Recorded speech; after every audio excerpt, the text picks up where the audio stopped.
À l'ordre du jour du Conseil des ministres, présidé par le chef de l'État, le président Alassane Ouattara, la lutte contre le terrorisme grâce au renseignement et la situation des arriérés des baux administratifs.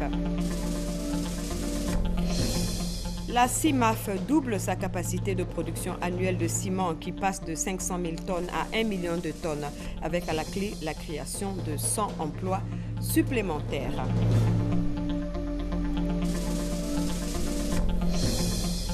« 3 mars 2011, 3 mars 2016, il y a 5 ans, les femmes d'Abobo étaient tuées au plus fort de la crise post-électorale.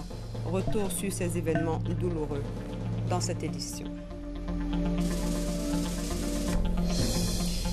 Et puis à l'étranger, Hillary Clinton et Donald Trump sont les grands vainqueurs du Super Tuesday, les grandes primaires américaines qui se sont déroulées dans 12 États.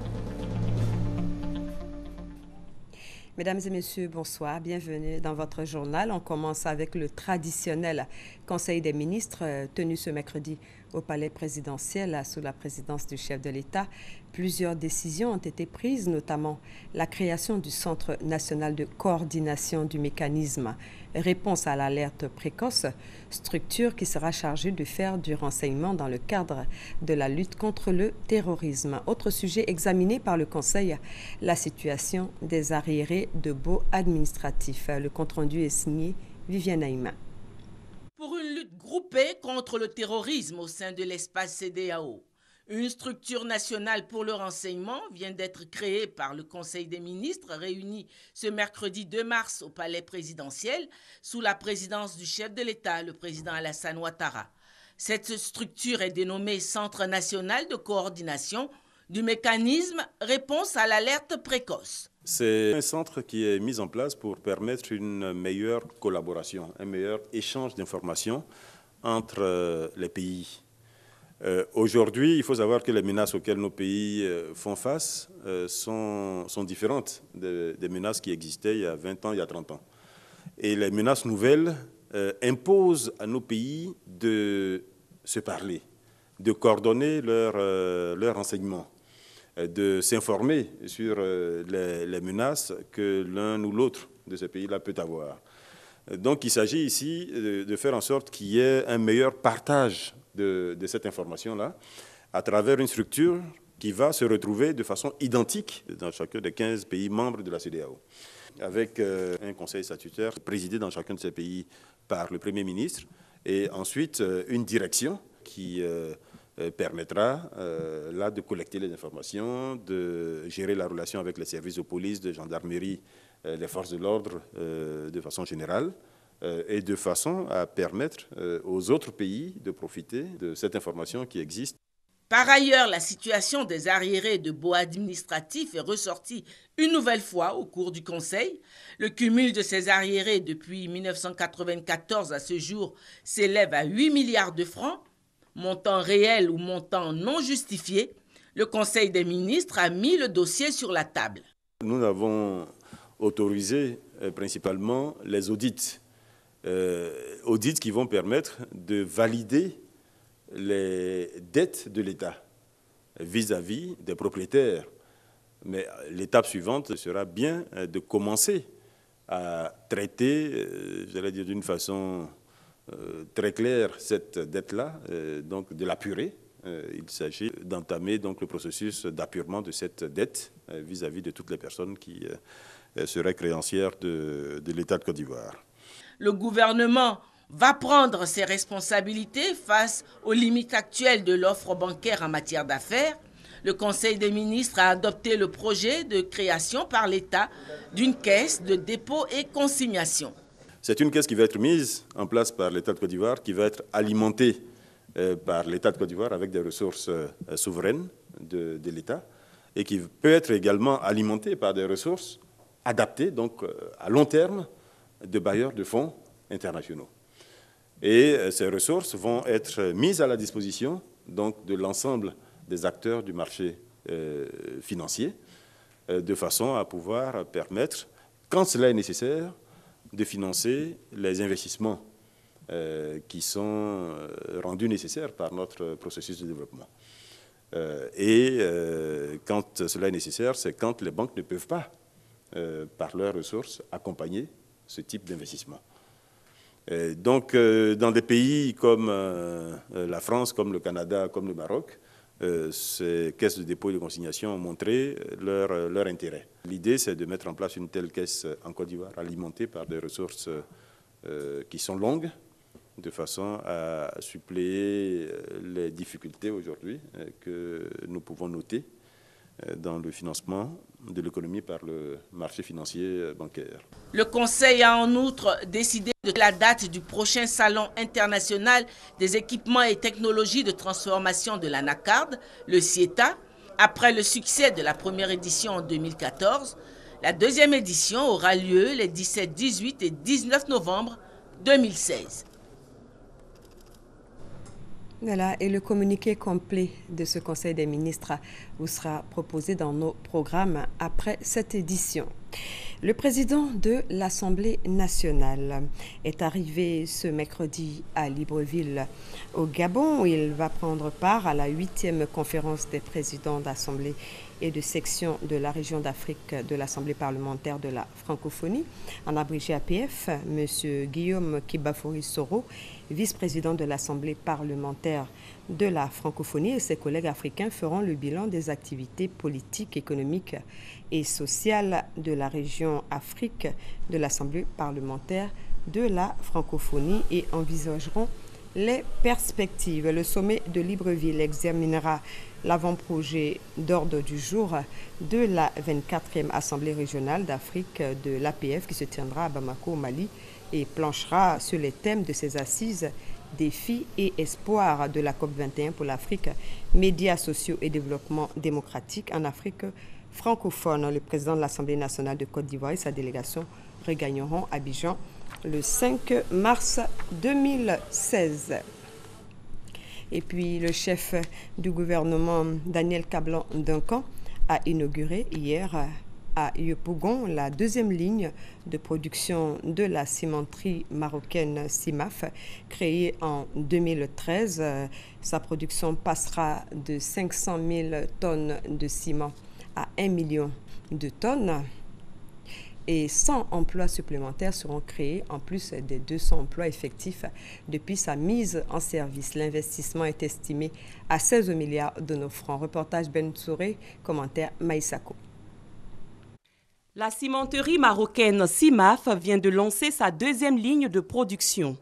Bâtie sur 5 hectares, elle peut produire jusqu'à 1 million de tonnes par an, doublant ainsi sa production annuelle qui était de 500 000 tonnes pour un coût de 16 milliards de francs CFA. Nous avons mis les dernières technologies dans un cadre d'environnement très sain et surtout, cette technologie permet d'avoir une maîtrise de la qualité du produit. Et aujourd'hui, nous pouvons dire qu'avec cette capacité de 1 million de tonnes, nous pourrions faire face à la demande et surtout à la pression que nous avons vécue l'année dernière. Et donc, avec ça, on pourrait être à l'abri d'une pénurie. Cette deuxième ligne de production porte à 36 milliards de francs CFA l'enveloppe d'investissement du groupe en Côte d'Ivoire.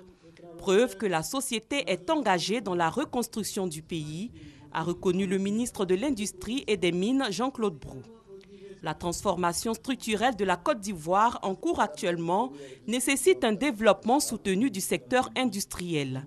C'est pour cette raison, explique le Premier ministre, que le pays s'est doté d'une nouvelle politique industrielle. Elle vise notamment à augmenter la part de la cimenterie dans le produit intérieur brut ivoirien. Cette forte demande, stimulée par le dynamisme actuel de notre économie, est liée à la mise en œuvre des importants programmes de mise à niveau et de développement d'infrastructures initiés par le gouvernement, il faut le signaler, sur l'ensemble du territoire national. Aujourd'hui, et vous vous en rendez compte, aucune région n'est en reste de ces importants travaux entrepris dans le domaine des routes, autoroutes, des ponts, des ports, des aéroports, construction d'écoles, centres de santé, de barrages, et j'en passe. Plus particulièrement, la mise en œuvre du vaste programme de logements économiques et sociaux requiert une réponse adéquate et rapide de nos fournisseurs locaux de ciment. Je souligne à cet effet que l'objectif initial de 100 000 logements sur 3 ans a été porté à 150 000 logements. Pour répondre à cette demande croissante, la CIMAF prévoit la construction à San Pedro d'une usine de ciment et d'emballage de ciment en papier craft. La cimenterie produira 1 million de tonnes par an. Les deux projets coûteront un peu plus de 58 milliards de francs CFA à la cimenterie marocaine. On s'intéresse maintenant aux Jeux de la francophonie de 2021. Pour rappel, c'est la Côte d'Ivoire qui abrite les Jeux de 2017. Et les préparatifs vont bon train. 3 candidatures pour succéder donc à la Côte d'Ivoire, au nombre desquelles la candidature du Québec. La délégation québécoise, dans sa quête de soutien, a été reçue par le Premier ministre Daniel Kablan, Duncan Ben-Touré, Thomas Gessambi. Reportage. La délégation québécoise en terre ivoirienne à la rencontre du Premier ministre. En perspective, les Jeux de la francophonie de 2021. En s'inspirant de l'expérience d'Abidjan, Christine Saint-Pierre, la ministre des Relations internationales et de la francophonie du Québec, est chez Kablan Duncan pour défendre la candidature de son gouvernement. La Côte d'Ivoire aura vécu les Jeux, elle aura certainement des recommandations, des conseils à nous donner. Alors, ça sera absolument pour nous, bien sûr, c'est clair que la coopération, le dialogue va se poursuivre. Cette coopération prendra plus forme dans l'organisation des 8e Jeux de la francophonie prévus en juillet prochain ici à Abidjan. Et pour la préparation des Jeux, bien sûr, nous sommes prêts à aider dans le sens que nous pouvons faire en sorte que des ressources, des experts viennent ici pour accompagner. Et également, peut-être s'il y a des demandes qui sont faites en termes d'infrastructures ou en termes d'équipements sportifs. Alors, mais nous sommes vraiment engagés à faire en sorte et à accompagner Abidjan pour que les Jeux de la francophonie de 2017 soit absolument extraordinaire et inoubliable. La France, le Québec et le Canada, Nouveau-Brunswick sont les 3 États en course pour les 9e Jeux de la francophonie en 2021.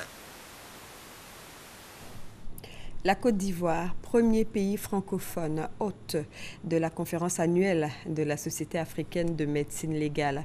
Cette rencontre scientifique se tient à Yamoussoukro, la capitale politique, du 1er au 5 mars.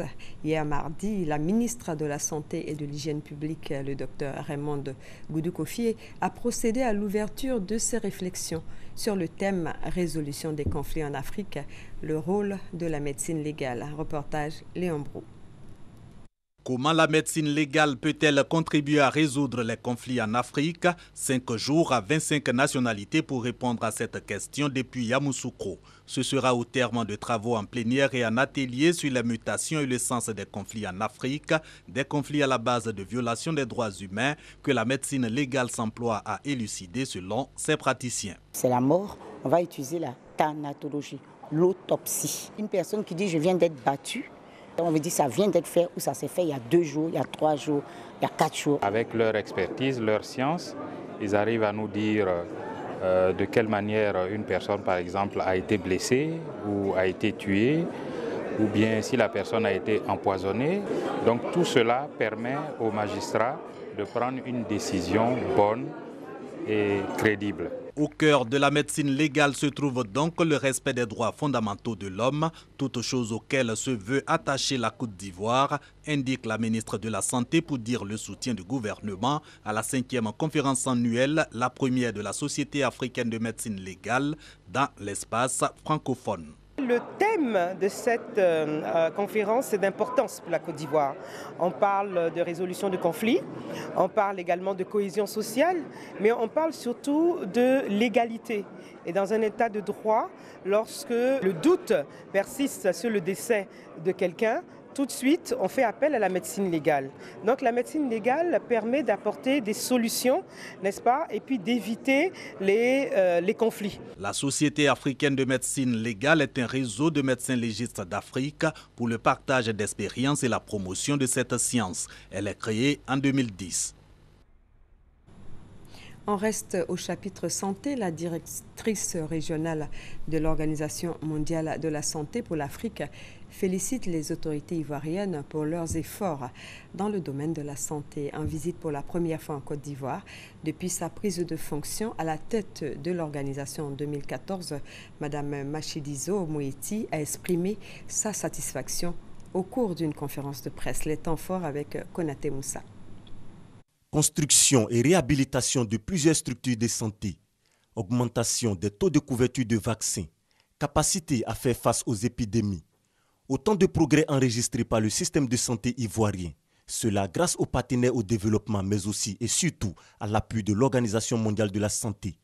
Des actions remarquables selon l'OMS, l'État ivoirien compte sur d'autres efforts de l'organisation pour lever des défis. Il est important pour nous d'être encouragés par notre tutelle régionale. Nous avons de grandes ambitions pour la santé en Côte d'Ivoire et que ces grandes ambitions passent obligatoirement par le renforcement des capacités du personnel et des ressources humaines en santé, que cela passe obligatoirement par le renforcement de nos différents plateaux techniques, mais surtout cela passe par une lutte acharnée contre les épidémies qui semblent être le lot de nos pays africains.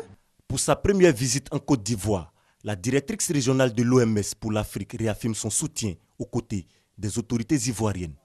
Je tiens une fois de plus à remercier, à féliciter le gouvernement de la Côte d'Ivoire pour l'engagement sur la santé et féliciter aussi les résultats tangibles. Et je vous assure, Madame la ministre, que nous sommes prêts à travailler avec vous, à vous appuyer. Il faut que les soins, l'accès aux soins et la qualité des soins soient améliorés. Nous sommes vraiment à vos côtés de travailler sur ça. Au cours de sa visite en Côte d'Ivoire, la directrice régionale de l'OMS pour l'Afrique s'est rendue dans plusieurs structures sanitaires, notamment les services des urgences du CHU de Cocody, le centre des opérations des urgences à l'Institut national de l'hygiène publique. Direction le Salon de l'agriculture en France. C'était la journée de la Côte d'Ivoire ce mercredi au Salon international de l'agriculture de Paris, avec 6 coopératives, des structures d'encadrement et à volet social, ainsi que des sociétés de transformation de produits agricoles. Notre pays a montré son potentiel et surtout illustré sa capacité, conformément au thème de ce salon, agriculture, citoyenneté, alimentation. Noël Niagno est l'un de nos envoyés spéciaux. Suivez son compte-rendu. 2016 du Salon de Paris, agriculture, alimentation et citoyenneté. La délégation ivoirienne s'est donné les moyens de coller à cette problématique. D'abord, le jeune artisan chocolatier, Axel Emmanuel. Il veut valoriser le travail des nombreux planteurs ivoiriens avec des designs originaux. Une tablette de chocolat avec des insignes africains, je pense que ce serait redonner à la Côte d'Ivoire ce qu'elle vaut véritablement. Toujours pour coller à la thématique 2016, 6 coopératives exerçant dans les filières du vivrier, des céréales, de l'anacarde, du manioc et du coton ont fait le déplacement de Paris. Ce cas à Paris, ça me permet que les produits que nous avons eu à traiter sortent de l'informel. Je dirais que c'est un grand pas vers l'émergence de nos produits sur le marché français et européen en général. Pour l'action citoyenne, la Fondation CIFCA est venue mobiliser des ressources pour les coopératives en milieu scolaire rural. Illustration de cette ambition, l'EPP Bongo dans le sud Como de la Côte d'Ivoire. L'intérêt était vraiment de montrer une cantine réelle en France, au public français qui ne connaît pas le principe de cantine scolaire en milieu rural, et de montrer le schéma que nous faisons dans nos unités agricoles intégrées. Dernière composante de la thématique, l'agriculture. Un métier à la croisée des chemins, mais un métier qui a un bel avenir. Voilà qui donne de l'espoir à la Côte d'Ivoire, pays à vocation agricole. Mais attention, l'espoir est entretenu par les soins de l'ANADER, la structure d'encadrement du monde paysan. Nous avons une approche des méthodes que nous avons adaptées aujourd'hui à l'évolution de la demande de services du conseil agricole. C'est avec cet argumentaire que la délégation ivoirienne a célébré la journée de la Côte d'Ivoire ce mercredi 2 mars. La région de la Bagoué s'est dotée d'une station de radio basée à Boundiali, c'est Radio Bagoué. Elle a été inaugurée le week-end dernier par les ministres Mariatou Kone et Kandia Kamisoko Kamara. Le projet a été rendu possible grâce au Programme national de cohésion sociale et au Conseil régional de la Bagoué. Reportage Serge Coléa.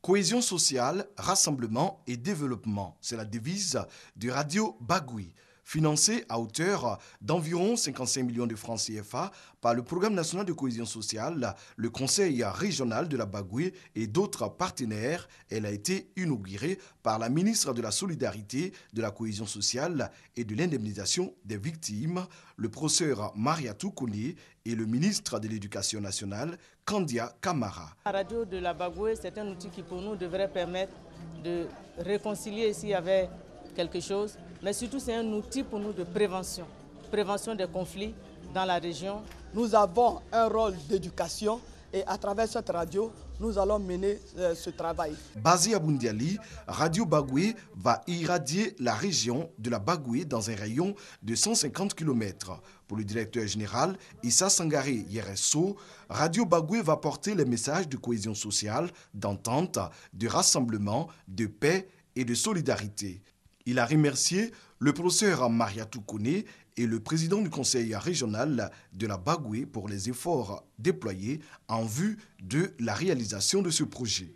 Pour sa part, Siama Bamba, président du conseil régional, a indiqué que Radio Bagoué est un instrument de développement au service des populations.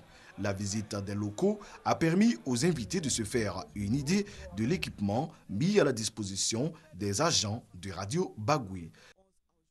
Ce triste anniversaire maintenant, et je vous le disais en titre, demain jeudi 3 mars, cela fera exactement 5 ans que les femmes d'Abobo ont été tuées lors d'une marche pour protester contre le régime de l'ancien président Laurent Gbagbo.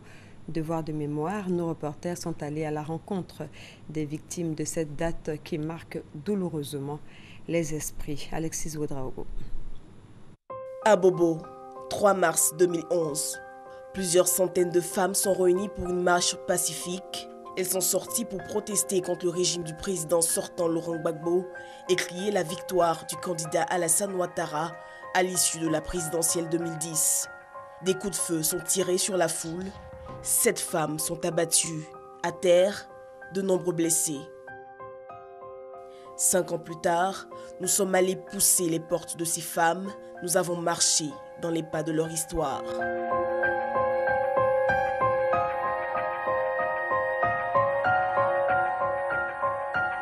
Elle ne nous dira pas son nom et refuse de parler à visage découvert.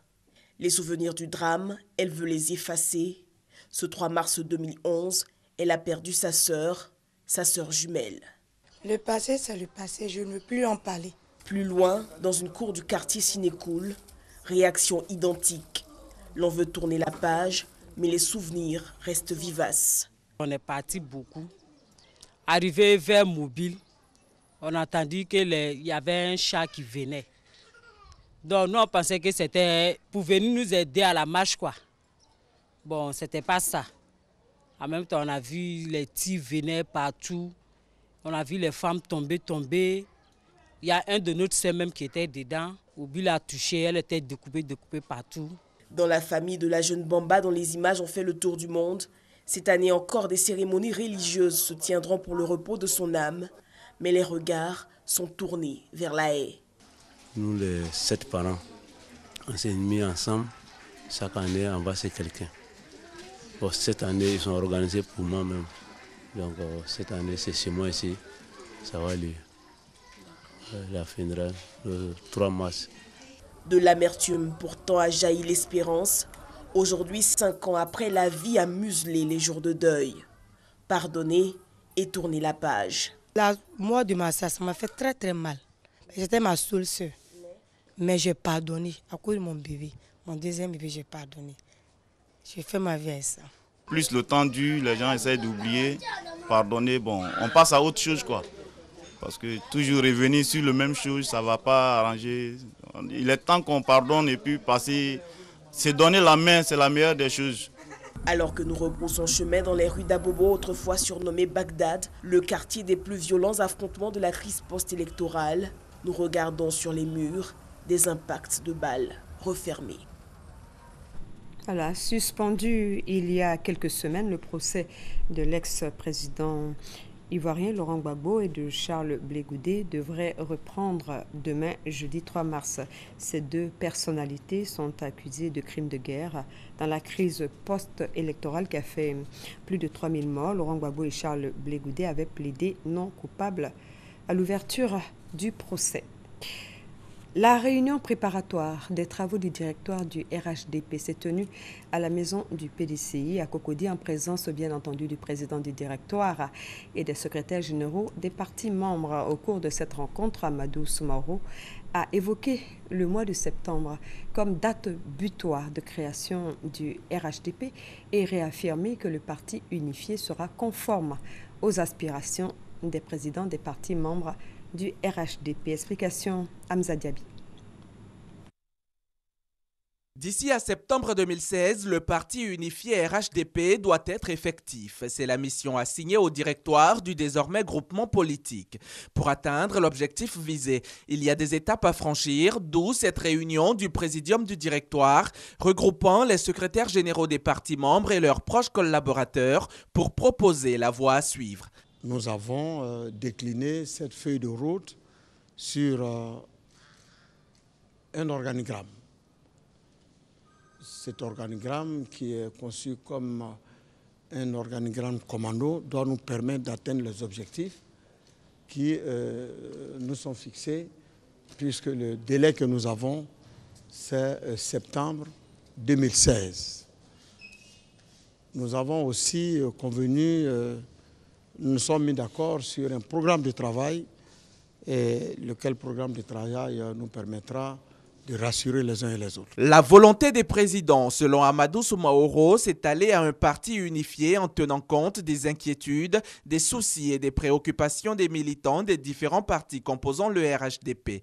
Le parti unifié doit être définitif une fois que les différents partis composant le RHDP ont convenu de vivre ensemble, ont convenu de se côtoyer jusqu'à ce que l'un ou l'autre parti renonce à son identité. C'est très clair. Les interprétations que nous avons eues ces dernières semaines et qui ont animé nos bases ne sont pas conformes à l'esprit et à la pensée des présidents qui nous mettent en mission. Le président du directoire du RHDP ajoute que le parti unifié sera conçu de façon consensuelle sur la base de compromis et animé par les idéaux de l'oufouettisme. Autre activité politique, celle du FPI. Ce mercredi au quartier général du Front populaire ivoirien à Cocody, Pascal Affi-N'Guessan a tenu une conférence de presse. Ordre du jour, la participation du FPI à la présidentielle d'octobre, les élections à venir, l'actualité sociopolitique en Côte d'Ivoire, mais surtout le programme d'activité du parti pour l'année 2016. Hamza Diaby pour les temps forts. Face à la presse, ce mercredi, Pascal Affi-N'Guessan a dévoilé le programme d'activité 2016 du Front populaire ivoirien. Il s'articule autour d'une dizaine de chantiers avec des objectifs précis. Notre objectif stratégique, c'est la reconquête du pouvoir en 2020. Notre objectif opérationnel, c'est de contribuer fortement à la normalisation, à la restauration des libertés, à la restauration de la démocratie, d'une justice équitable, de la paix et de la réconciliation nationale. Pour atteindre ces objectifs, il faut, selon le premier responsable du FPI, s'en donner les moyens. Et l'un de ces moyens a été la restructuration de la direction du parti, qui compte aujourd'hui 176 membres. Notre ambition de reprendre toute notre place exigeait qu'il y ait une nouvelle direction. Mais nous avons aussi procédé à ce réaménagement du secrétariat général dans un souci de clarification. Il y a un seul FPI. Il n'y a pas un FPI tendance X ou tendance Y. C'est le FPI ou ce n'est pas le FPI. C'est un seul parti reconnu par les autorités ivoiriennes. Un seul parti qui parle au nom des militants du parti. Il faut donc que les uns et les autres arrêtent d'entretenir la confusion. Ce n'est pas à l'honneur de notre démocratie.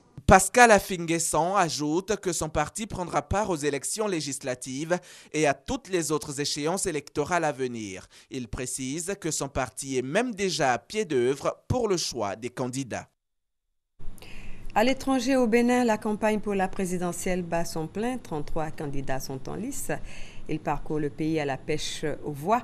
Les populations, elles, sont en attente des solutions pour l'amélioration de leurs conditions de vie. Notre envoyé spécial à Cotonou, Gabriel Zani. C'est la dernière ligne droite pour les 33 candidats à la présidentielle du Bénin. Ils ont donc seulement quelques jours pour convaincre et rallier à leur cause les plus sceptiques des électeurs. Après avoir investi dans la première semaine de cette campagne le sud du pays, les candidats prennent leur quartier dans les départements de l'intérieur du Bénin. Mais au milieu de cette course présidentielle, nombreux sont les Béninois qui ne sont pas affectés par le tourbillon de la campagne. Pour eux, l'essentiel est ailleurs. J'ai été le premier du Bénin dans ma filière en marketing et action commerciale. Mais jusque-là, je n'ai eu aucun signe d'un certain gouvernement ou bien de la part de qui que ce soit. On fait business d'essence et gasoil, tout ici. Mais ça n'est pas allé. On veut, on aide.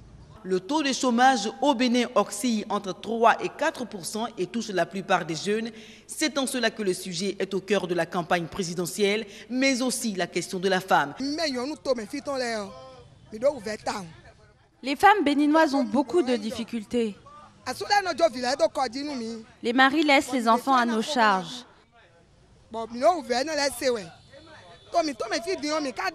Nous n'avons pas de soutien. Nous voulons celui qui va nous aider, nous soutenir. Aujourd'hui, il est important pour les populations que le scrutin se déroule dans un climat apaisé. Que le pays soit en paix, en sécurité et que nous, les jeunes, puissions trouver les emplois. Depuis le lancement de la campagne présidentielle le 19 février dernier, des actes isolés, des incidents isolés en rapport avec la vandalisation des affiches de certains candidats n'ont pas empêché jusqu'ici le bon déroulement de cette campagne. Personne ne veut donc céder à la violence, personne ne veut céder à la provocation, car il s'agit pour tous les Béninois de préserver les acquis de plus d'une décennie de stabilité politique et sociale. Cela dit, le temps pour la société civile, le temps pour les militants et même pour tous les acteurs politiques est à l'apaisement. Voilà. Hier, c'était les grandes primaires américaines qui se sont déroulées dans 12 États du pays. Les résultats de ce super Tuesday tranche en faveur d'Hillary Clinton chez les démocrates. Du côté des républicains, c'est le milliardaire Donald Trump qui fait désormais la course en tête. Et puis, je vous le disais, le procès de l'ex-président ivoirien Laurent Gbagbo et de l'ex-leader des jeunes patriotes Charles Blé Goudé, qui avait été suspendu, reprendra plutôt le lundi 7 mars.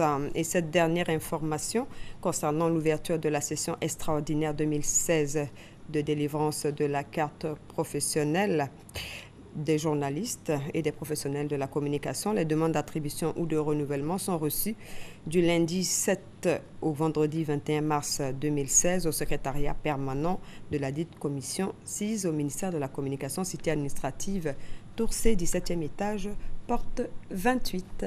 C'est la fin de cette édition. Merci de l'avoir suivi. Excellente suite de programmes sur RTI 1, la chaîne qui rassemble, et à très bientôt.